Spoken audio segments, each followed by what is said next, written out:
En este caso tenemos a un paciente con cáncer y queremos tratarlo ocupando el acelerador lineal o LINAC por sus siglas en inglés. Bueno, primero que todo debemos saber cómo funciona el filamento. Este funciona calentándose hasta encontrar un punto de equilibrio térmico, luego de lo cual emana un haz de electrones. Aquí podemos ver más gráficamente en este diagrama cómo funciona esto. Aquí tenemos el filamento y el haz de electrones. Bueno, es importante saber cuál es la resistividad y cuál es el equilibrio térmico a lo cual funciona el filamento, por lo cual ocuparemos la fórmula número 8 y número 7. Luego debemos determinar cuál es la constante de diotermicidad o constante de Dutchman, por lo cual ocuparemos la fórmula número 11. Una vez que tenemos esta constante, la reemplazamos en la fórmula número 10 para saber cuál es la densidad de flujo de electrones. Debemos tener en cuenta que debido a la emisión de electrones se forma una nube electrónica en el ánodo, por lo cual en cierto punto ocurre un flujo de saturación. Para saber cuál es este flujo de saturación, ocuparemos la fórmula número 12. También debemos saber cuál es la velocidad y cuál es la energía con la cual el haz de electrones sale del ánodo, por lo cual ocuparemos la fórmula 13 y la fórmula número 14.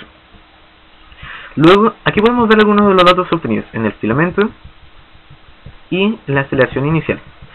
Luego, el haz de electrones pasa a una zona llamada el clístor, que empaqueta y concentra este haz. Aquí es importante saber cuál es el factor de propagación y cuál es el ángulo de tránsito, por lo cual ocuparemos la fórmula número 23 y la fórmula número 22, respectivamente.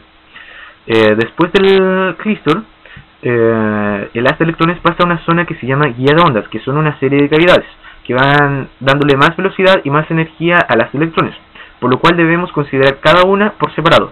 Para saber cuál es la energía y cuál es la velocidad, ocuparemos la fórmula número 21 y la fórmula número 18 para determinar la energía y la velocidad respectivamente. En este caso tenemos que considerar que son 9 cavidades. Para determinar cuál es el largo de cada cavidad, ocuparemos la fórmula número 16. Luego debemos estudiar cuál es la focalización en target. El target es este blanco o fierro. Antes de esto, en este imán se forma un campo magnético, con lo cual se forma un giro para el haz de electrones y este giro lo determinamos con la fórmula número 25. Que aquí podemos ver radio de giro en el campo magnético.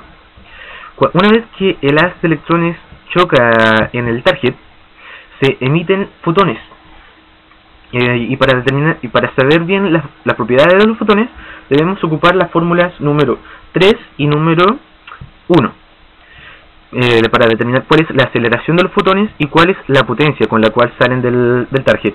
Aquí podemos ver algunos de los datos que obtuvimos en guía de ondas y finalmente